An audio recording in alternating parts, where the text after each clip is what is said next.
Satu terkait dengan manusianya, semacam sumber daya manusia. Satu terkait dengan instrumen-instrumen di dalam ekonomi, dalam hal ini pembangunan fisik. Ada istilahnya itu dalam pembangunan apa Pak Nurwan? Kalau kita bangun jalan apa istilahnya?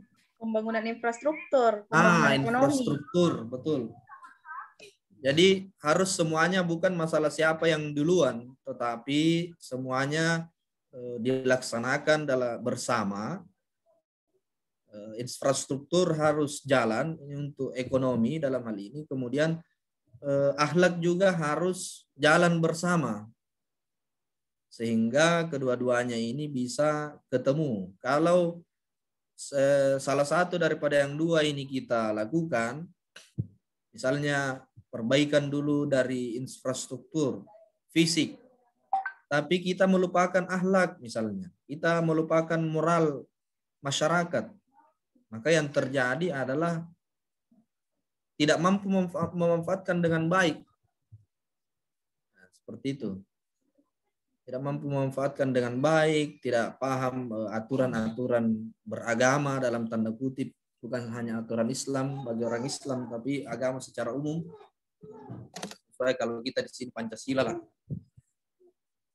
Atau sebaliknya, kalau akhlak saja yang ditunggu, bagaimana batasan tentang akhlak itu sendiri? Mungkin kita sudah ketinggalan zaman sebelum yang lain sudah 5G. Yang lain sudah 5G, kita masih 2G barangkali karena menunggu hal itu. Tidak ada kelar-kelarnya itu sampai hari kiamat untuk memperbaiki akhlak itu. Jadi harus jalan bersama kalau menurut saya, Ibu. Infrastruktur jalan, perbaikan akhlak jalan. Kalau bahasanya kita sekarang itu ya, dulu kan pendidikan moral Pancasila. Tidak apa-apalah itu moral Pancasila kalau menurut saya, karena ada nilai-nilai Islam, lebih ke nilai Islam. Itulah yang kita sebut dengan makosid. Makosid itu kan nilai daripada syariah. Kenapa disuruh hibsun nasal, hibsul mal. Kenapa harus menjaga harta dengan cara bukan mencuri, mencari harta dengan baik. Nah, itu kan ada dia menjaga harta itu. Misalnya seperti itu. Mungkin itu, Bu. Mungkin ada pertanyaan dari teman-teman yang lain. Ibu Ratna barangkali, Pak Ahmad Nuruzzaman. Pertanyaan ke Pak Nurwan. Saya boleh bertanya? Monggo, silakan Pak. Ya, Assalamualaikum warahmatullahi wabarakatuh. Terkait dengan, sebenarnya ini berkaitan karena materinya tadi berkaitan peran negara dan peluang dan tantangan di negara Indonesia terkait dengan ekonomi Islam. Kalau kita lihat sejarahnya dulu, kalau kita runut jauh ke belakang, maka sebenarnya ada yang di Indonesia ini ketika diterapkan sistem ekonomi Islam ada runtutan atau urutan yang kita langkahi. Kita balik dulu ke masa Nabi ketika ekonomi Islam itu sebelum dibangun, kan kalau kita belajar sirah Nabawi kan ada masa 13 tahun Makkiyah dan 10 tahun Madaniyah. 13 tahun di Mekah itu adalah fokus pada pendidikan SDM. Makanya ayat-ayat yang turun di Mekah itu fokusnya adalah perbaikan karakter. Kemudian syariat-syariat Islam yang berkaitan dengan keduniawian, hukum, syariah, ekonomi, dan sebagainya itu turunnya di Madinah. Tidak ada yang turun di Mekah. Artinya Nabi saja butuh 13 tahun untuk menggembleng para sahabat sebelum memberikan sebuah sistem. Artinya dipersiapkan dulu SDM-nya kurang lebih 13 tahun, padahal yang dididik ini adalah generasi terbaik. 13 tahun dibutuhkan, lalu kemudian pindah ke Madinah, di Madinah lalu kemudian dibuatlah sistemnya. Nah, karena manusianya sudah tersedia setelah dididik, etikanya, akhlaknya dan sebagainya, lalu kemudian ketika dibuat sistemnya, sistem itu mampu dijalankan secara baik. Nah, ini ada yang terbalik kita di negara ini, di negara Islam, dimaklumi atau diapresiasi semangatnya memang sangat baik untuk menjalankan ekonomi secara kafah, untuk menghidupkan ekonomi Islam secara baik, tetapi ada yang dilangkahi. Kita lupa untuk menyiapkan dulu SDM-nya. Kalau kita lihat sejarah lahirnya ekonomi Islam itu kan yang pertama kali dibuat itu sistemnya dulu dibuat. Nah, begitu sistemnya jadi, kita mulai kebingungan siapa yang harus jalankan karena tidak ada yang paham. Karena kita tidak menyiapkan SDM untuk itu. Maka itulah yang kemudian menjadi masalah mengapa hari ini tetapi solusinya memang ke belakang ini semakin baik karena sistem berjalan, SDM juga berjalan. Artinya pendidikan di perguruan tinggi yang menyiapkan SDM itu kemudian juga berubah untuk kemudian mendidik SDM dalam ekonomi Islam ini. Tetapi tidak hanya itu, kita juga lihat pemerintah dalam hal regulasi kemudian banyak merubah regulasi. Misalnya kemudian ada undang-undang perbankan tahun 2000, undang-undang perbankan Islam tahun 2008. Undang-Undang Nomor 21 tahun 2008 tentang perbankan syariah, yang dampak positifnya adalah di tahun 2025 nanti, kalau saya tidak salah 2025, seluruh unit usaha syariah itu harus berubah menjadi bank umum syariah. Artinya ada peningkatan yang signifikan nantinya terkait dengan perbankan syariah di Indonesia. Itu dalam sisi perbankan. Nah, yang menjadi kendala utama juga adalah karena ini kan ekonomi Islam itu berkaitan dengan hukum syariah. Nah, hukum kita di Indonesia ini adalah menganut civil law atau hukum sipil, bukan hukum syariah. Sedangkan kalau untuk mengoptimalkan hukum ekonomi Islam ini, idealnya yang dijalankan adalah hukum Islam yang kafah. Mulai dari seluruh instrumennya. Kita bandingkan dulu dengan Saudi. Saudi kan hukum Islam yang asas hukumnya adalah Al-Quran dan Sunnah. Kalau kita lihat Bank Ar-Rajihi Bank itu bank syariah terbesar di dunia yang asetnya mungkin 10 kali lipat dari BSI. Bisa dipersingkat Pak Sodikul. Ya, tunggu dari ini. rentetannya dulu. Sudah didapat ini. Iya. Di Saudi kan hukumnya hukum Islam sehingga kemudian bank syariah bisa berkembang. Nah, di Indonesia hukum sivil yang menjadi kendala boleh dapat dalam ekonomi Islam itu berkembang secara signifikan, tetapi didasari dengan hukum sipil yang berlaku di Indonesia. Itu saja mungkin. Terima kasih. Gimana Pak Nurwan dulu? Jadi bagaimana hukum sivil di Indonesia ini kan potensi perkembangan ekonomi Islam di Indonesia dengan dasar hukum sipil yang kita lakukan. Oke, jawab duluan Pak Nurwan. Oke, nanti saya jawab duluan. Oh, siap. Pak Suharli yang melengkapi lebih sempurna lagi. Jadi saya cuma menangkap dari rentetan atau berunutan daripada pemberlakuan sistem ekonomi Islam ini mulai dari zaman Nabi, bahwa dapatkah sistem ekonomi Islam ini dimasukkan ke civil law yang ada di Indonesia. Itu barangkali yang inti pertanyaannya, bahwa sistem ekonomi kalau kita memang betul-betul masuk secara kafah, itu tentunya kita harus merombak semua struktur. Kalau kita memang betul-betul. Nah, kita ini kan bukan negara Islam.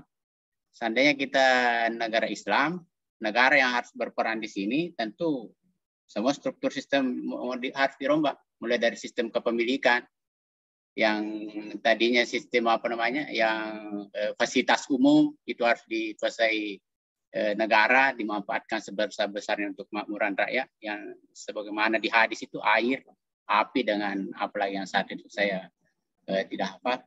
Kemudian yang kedua, tentunya yang berkaitan dengan pengembangan kekayaan atau investasi yang kalau dikapitaliskan, yang berperan di sini adalah swasta. Ya, swasta yang berperan bebas. Kemudian kalau di sistem ekonomi Islam kan kepemilikan individu itu milik individu tapi terbatas dalam penggunaannya karena berada di koridor halal haramnya kegiatan dan aktivitas baik dari produksi, konsumsi maupun distribusinya, sehingga apabila ini diterapkan bisa tercipta suatu kondisi di mana setiap warga negara dapat memenuhi kebutuhan pokoknya. Ini tentunya kalau negara bisa menerapkan sistem ekonomi Islam ini, kalau kita memang mau sistem ekonomi Islam.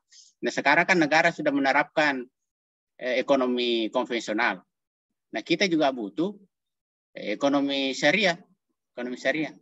Jadi kita carilah dulu apa namanya yang dilakukan ini, saya lihat yang dilakukan oleh cendekiawan mencari perbedaan di mana sih konvensional dengan sistem Islam yang paling sederhana saja.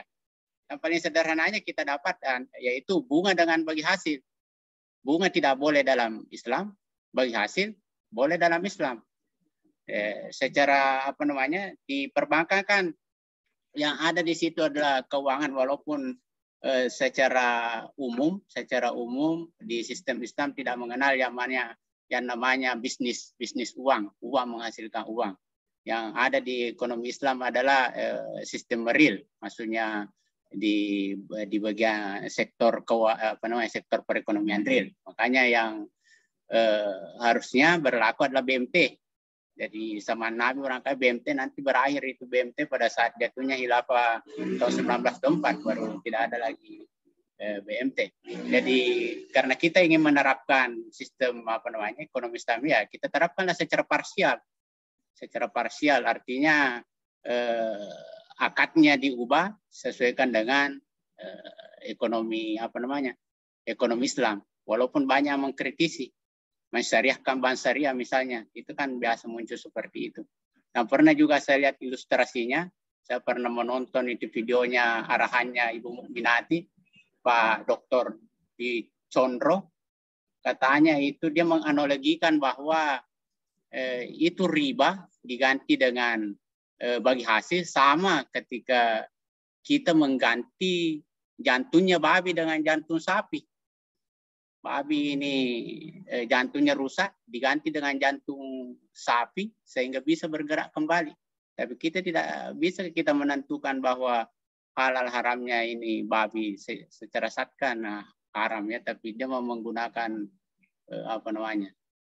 seperti itu analoginya di Dr. Dwi Condro, saya lihat di bukunya itu, di pemaparannya tentang bagaimana kita supaya mengatasi. Artinya itu langkah-langkah awal untuk mengatasi. Karena mungkin kalau untuk secara lebih besar tentu negara yang harus menentukan kita mau pakai sistem apa. Kita sebagai masyarakat ya mengikuti saya dulu ulil amri. Oke, terima kasih. Mungkin dilanjutkan atau sempurna oleh Pak Suwardi. Terima kasih.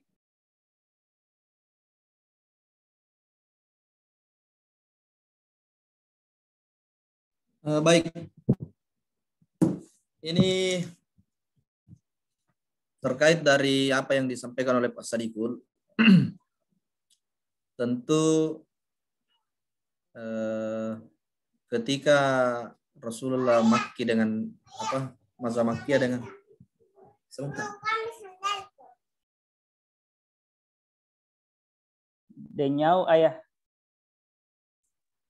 Ya, terkait dengan periode Makkiyah dengan periode Madaniyah Rasulullah SAW, ini juga harus kita pahami bahwa ajaran itu sudah ada, tapi bentuknya itu belum berupa sistem, tetapi dia nilai-nilai yang hadir. Sehingga dulu pada zaman Rasulullah itu belum ada, bahkan untuk ketentaraan. Kalau keekonomian ada bahasa Baitul Mal, tetapi penggajian itu belum keseluruhan, belum terjadi sedemikian rupa. Walaupun ada pemungut zakat, tapi disempurnakan di zaman-zaman selanjutnya. Artinya dia berproses sehingga yang ada, yang mendasari adalah nilai. Inilah yang dipahami oleh yang membahas terkait dengan maqasid syariah. Ya, seperti itu. Jadi nilai yang ada sehingga ini yang menjadi sistem yang kita yakini dan kita pahami serta diperlakukan di setiap keadaan. Nilai itu seperti halnya di perbankan yang kita juga dengarkan dari Prof bahwa sistem ini adalah sistem yang baru, tetapi di dalam Islam yang belum ada queen of money seperti itu. Kemudian nilai yang ada di dalam ajaran Islam yang dimasukkan ke dalam sistem yang baru ini. Jadi lebih kepada sistem. Nah, kemudian bagaimana mempersiapkan SDM dengan sistem yang sudah ada? Ya, kan seperti itu. Nah, mungkin kalau saya pribadi, kalau saya menurut saya pribadi tentu pengajaran agama yang penting. Artinya kita tidak bisa berhenti untuk belajar karena tidak bisa juga membandingkan langsung keadaan Rasulullah dengan sekarang. Nah, keadaan Rasulullah dengan sekarang, kita lah tidak usah jauh-jauh. Para sahabat itu jumpa dengan Rasulullah, yang sahabat-sahabat terdekatnya dalam tanda kutip sebagai ulamanya di sana, itu hampir tiap hari bertemu dengan Rasul. Nah, kita saja apakah tiap hari kita duduk untuk menerima kajian Islam? Tapi kita prosesnya yang berbeda. Prosesnya yang berbeda sehingga ada istilah tuntutlah ilmu sampai ke liang lahat, minal mahdi ilal lahdi, kan? Uktubul ilma minal mahdi ilal lahdi. Jadi dia proses terus, berproses terus selama hidup kita. Jadi terkait ini juga bahwa ini juga bagian dari proses kita. Nah, kalau kemudian pertanyaannya di Saudi misalnya tadi disampaikan Bang Ar-Rajhi dan lain sebagainya. Di Saudi yang memiliki sistem ekonomi Islam, berbasis hukum Islam, berbasis hukum Islam seperti itu. Nah, kemudian banknya pun bank yang Islam, itu bank Islamnya, nah, bank seperti Bang Ar-Rajhi yang disebut tadi. Nah, kita permasalahannya adalah kita di Indonesia, kita dasarnya sudah konvensional, dasarnya sudah konvensional. Nah, bagaimana itu melihat potensi itu di Indonesia? Apakah sistem yang harus kita rubah sampai sistem bernegara kita harus rubah supaya kita ini? Kalau saya lebih melihat kepada value-nya tadi, kembali ke nilainya tadi. Nilai. Bagaimana kita fungsikan kan di dalam Al-Quran itu bukan contohnya misalnya ayat yang terkait dengan hukum agama itu kan man lam yahkum bima anzalallah faulaika humul kafirun. Itu yang 3 ayat itu yang disebutkan. Jadi memang pada dasarnya kita harus berhukum dengan hukum Islam. Walaupun tidak disebutkan spesifik di situ bahwa yang dimaksud adalah negara misalnya, tidak. Tetapi kita memang harus berupaya untuk itu. Bagaimana nilai-nilai hukum-hukum Islam ini harus terngejawantahkan di dalam diri dan masyarakat sosial kita. Saya setuju untuk itu. Itu fardu kifayah bagi kita. Fardu kifayah untuk menegakkan itu. Tetapi untuk diri sendiri kita fardu ain sifatnya.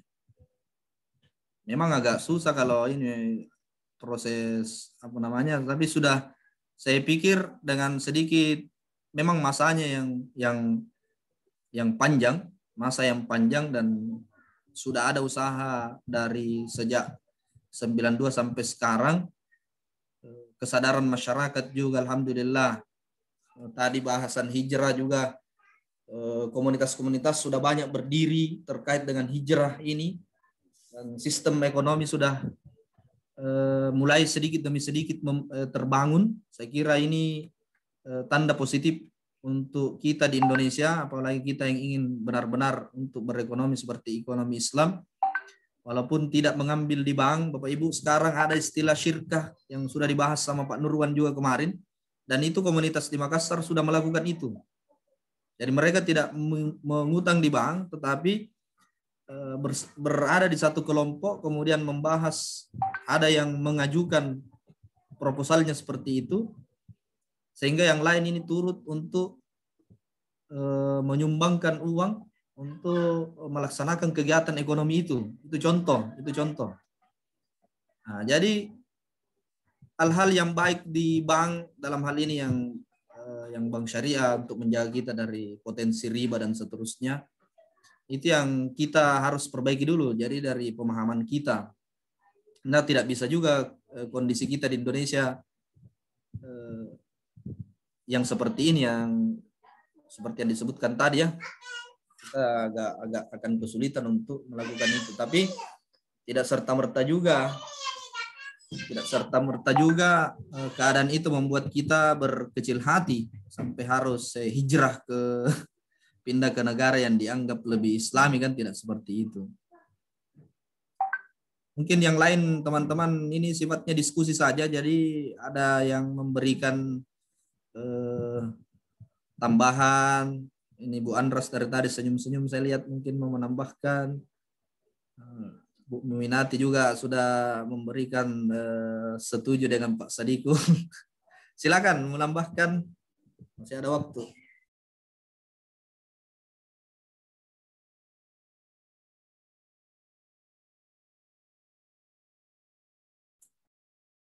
Jelas sekali kayaknya penjelasan sama Pak.